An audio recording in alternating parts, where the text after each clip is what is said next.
زندگی نیٹ کی طرح جھولتی ہے، بندے کو اندازہ نہیں ہوتا اس نے کب شروع کیا کب ختم کیا۔ یہ بات 1981 کی ہے۔ مجھے کچھ لوگ ملے، انہوں نے کہا کہ آؤ قرآن سیکھتے ہیں۔ قرآن سیکھنے کی اس کاوش میں ڈاکٹر یعقوب فریدی رحمۃ اللہ علیہ چونا منڈی میں رہتے تھے، ایک گلی کے آخر میں ان کا گھر تھا۔ ہمیں وہ رمضان کے دن تھے تو ہمیں کسی دوست نے، میرا خیال ہے ایوب منیر نے، ماجد مرزا نے، کسی نے کہا کہ بھی قرآن اگر آپ مجہول پڑھتے تو معروف پڑھنے کا یہ بہترین طریقہ ہے کہ ہم ڈاکٹر یعقوب صاحب کی سحری کے بعد کلاسیں ہوتی ہیں وہ اٹینڈ کریں۔ وہ کہتے ہیں 40 دن میں قرآن سکھا دوں گا، ترجمہ بھی کرنے لگیں گے۔ سادہ سے آدمی تھے، درویش سے، اور انہوں نے گفتگو دوستانہ ماحول میں شروع کی۔ ہم نے قرآن سیکھنا شروع کیا، قرآن سمجھنا شروع کیا، اور یقین کریں قرآن سیکھنے اور سمجھنے کے اس عمل میں بے شمار ہم نے کتب پڑھ لی۔ ایک تو یہ تھا نا کہ ڈاکٹر صاحب سے سنتے تھے اور ان کی فیملی سے سنتے تھے، اور اس کے بعد حافظ یوسف صاحب ہمیں یاد دہانی کراتے تھے قرآن کی، حافظ ایوب صاحب تھے، حافظ اسحاق صاحب تھے، یہ سبھی لوگ مل کر ہمارا قرآن درست کروا رہے تھے۔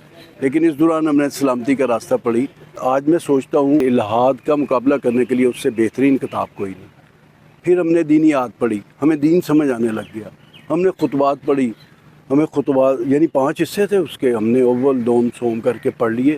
ہمیں محسوس ہوا کہ یہ جو عبادات کا ایک سلسلہ تھا، جو ہم سمجھتے تھے کہ عبادات برائے عبادات ہی ہوتی ہیں یا بندے نے نماز پڑھنی ہوتی ہے، کافی نیکی ہے، تو وہ تو ہمیں وہاں سے پتہ چلا کہ یہ عبادات اور زندگی کے تمام معاملات جو ہے ایک بڑے کام کی تیاری ہے۔ یہ پہلی دفعہ آئیڈیا میں آیا اور ہم نے اس کے اوپر بہت زیادہ محنت کی۔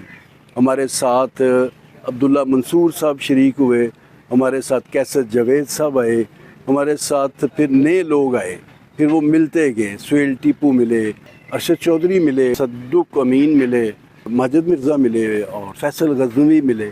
ایسے دوست ملے کو جو ان کے ساتھ زندگی بھر کا ساتھ ہے۔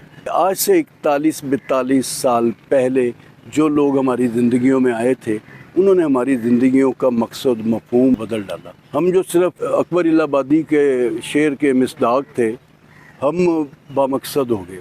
اور ویسے میں نے پچھلے دنوں سنا کہ زاہد شیپا نے کہا کہ بے مقصد زندگی جو ہے اس سے تو موت بہتر ہے۔ کمال ہے۔